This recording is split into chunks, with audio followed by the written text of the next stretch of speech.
imagine a world where, air travel isn't just for long trips, but maybe an everyday thing for getting around the city. Flying cars, air taxis. Sounds a bit like science fiction, doesn't it? It really does. But today we're taking a closer look at a company trying to make that real. Archer Aviation Inc. Yeah, exactly. Archer's a major player in developing these electric vertical takeoff and landing aircraft. eVTOLs, right? And for this deep dive, we've gathered, well, a lot. Financial reports, analyst takes, recent news, the works. Right. And our mission today is basically to pull out the most important bits about Archer. We're talking technology, finances, what the market's doing, everything. So by the end, you should have a pretty solid handle on the opportunities and, let's be honest, the challenges too. Definitely challenges. It's a company right at the cutting edge of this whole urban air mobility idea. So thinking about these flying car companies, Yeah. what does it actually take for one to, well, take off in the market? Let's try and unpack that. Okay, good place to start.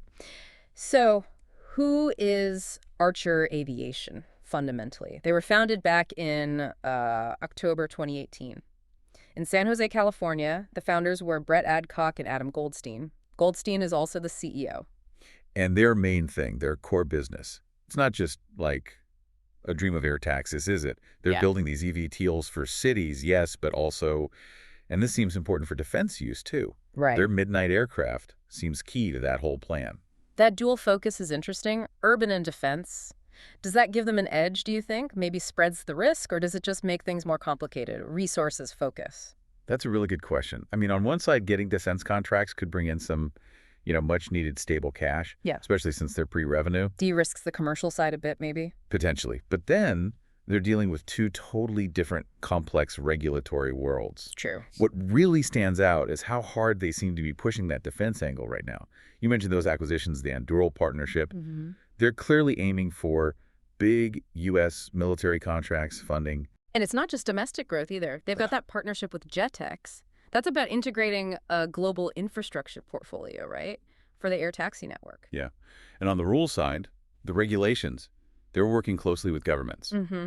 I saw they joined the Transportation Secretary and the acting FAA head to announce that 5-country alliance, trying to streamline how these eVTOLs get certified globally. Which is huge. Yeah. Plus linking up closely with the FAA here in the U.S. And they're already doing test flights out in Abu Dhabi. That's pretty significant international progress. It is. The vision is definitely compelling. But the big question always comes down to funding it, right? Always. So let's shift gears and unpack the financials, the money behind the dream. You look at Archer and, well, one number really jumps out. As of, what, August 8th, 2025? Yeah, just recently. Stock closed at $9.72. Yeah. Market cap around $6.2 billion. $6.2 billion. And yet, Hey, now. here's the kicker. Their sales revenue is currently zero. Zilch. $0. That's not just unusual. It says a lot about market confidence, doesn't it? It absolutely does. It tells you investors are placing massive bets on the future. Future market creation, regulatory hurdles being cleared, not on profits today. So investors are basically buying into a story, a potential that's still, well, mostly on paper right now. What are the core assumptions baked into that kind of bet? Well, I think you're basically investing in what they call an S-curve industry, Before the steep part of the curve even starts, it's like venture capital logic, but playing out in the public markets. All right. And the numbers reflect that risk. They've been consistently unprofitable. The net loss for fiscal year 2024 was minus $536.8 million. Wow. And analysts expect them to stay unprofitable for the next 3 years, but there's a little nuance there. They project an earnings growth rate of 10.5% per year. Meaning Meaning the rate of loss is expected to slow down. They're still losing money, but hopefully losing it slower, getting closer to breaking even eventually. okay, inching closer. What about the actual cash they have on hand to keep the lights on and build these things? Good point. They finished Q1 with over $1 billion in cash. They raised $850 million in equity recently, bringing total cash to about $1.03 billion. That sounds like a strong position. It is. And importantly, their debt-to-equity ratio is pretty low, just 6.3%. Total debt's only $64.1 million. And assets versus liabilities. Their short-term assets, about $1.1 billion, easily cover both short-term liabilities, $67.4 million, and long-term ones, $135.9 million. So financially stable on that front. But There's always a but, isn't there? Well, yes, the cash burn. It's a major focus, according to sources. They're spending heavily on development, obviously, with no revenue coming in. How long can the current cash last? Forecasts suggest they have enough cash for more than a year based on their current free cash flow burn rate. More than a year. So not immediate danger, but the clock is ticking. Exactly. It raises that core question for investors. How long can you sustain this kind of spending without a product actually selling? It's the classic pre-revenue tightrope walk. And for anyone watching Archer closely, there's a key date coming up, right? Yeah. Yep. August 11th, 2025. That's when they're scheduled to report their Q2 2025 update and financials. Definitely one to watch. You see headlines like Archer Q2 preview, Midnight's milestone, and cash burn in focus. Everyone's looking at those two things. Absolutely. Progress on the aircraft and how much cash they went through. Okay, so we've got the strategy, the vision, the financial picture. Sort of. How is the actual market reacting to all this? The stock performance? Well, it's been a roller coaster. The 52-week range tells a story. A low of $2.82 and a high of $13.92. Wow, that's a huge swing. Definitely not for the faint of heart. Not at all. But despite that volatility, look at the past year's return. Up 167.03%. 167%. That's massive. It blows away the broader aerospace and defense industry that was up about 35%, and the overall U.S. market around 20%. Okay, so huge outperformance, but you pay for it with volatility. Exactly. The beta is 3.09. That means it's roughly 3 times more volatile than the market average. And weekly volatility is around 14%. You see these sharp moves like, remember in July 2025, it dropped nearly 11% on some lawsuit concerns. Right. But then it also surged almost 11% on news about rosy prospects for air taxis. Big swings. That volatility is basically the market trying to price in, well, huge uncertainty and incredibly high stakes, right? Precisely. And yet, despite all that and the zero revenue, the losses, analyst sentiment is generally surprisingly positive. Really? What are they saying? Across 9 analysts covering the stock, the overall consensus rating is a buy. Interesting. What about price targets?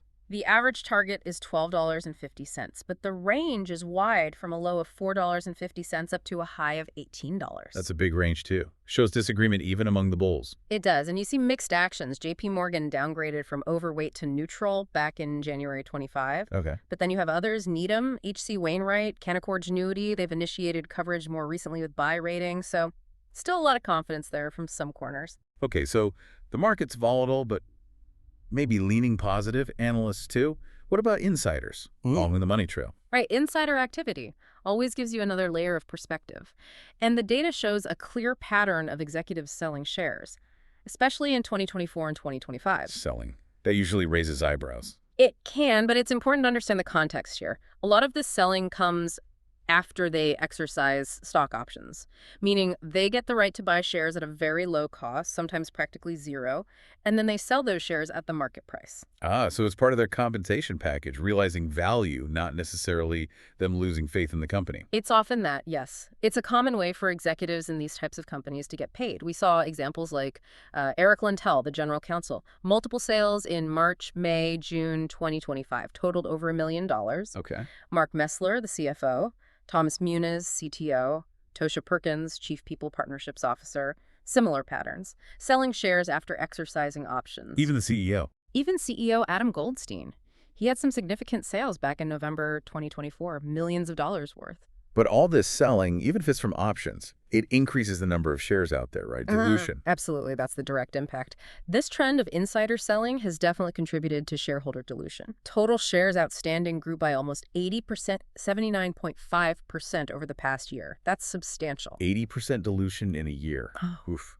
Okay. But you said it's not all selling. Correct. There's been some noteworthy buying, too, from insiders and big institutions. Stellantis NV, the big automaker, they own over 10%. Right. They bought over 750,000 shares back in December 2024, cost them nearly $5 million.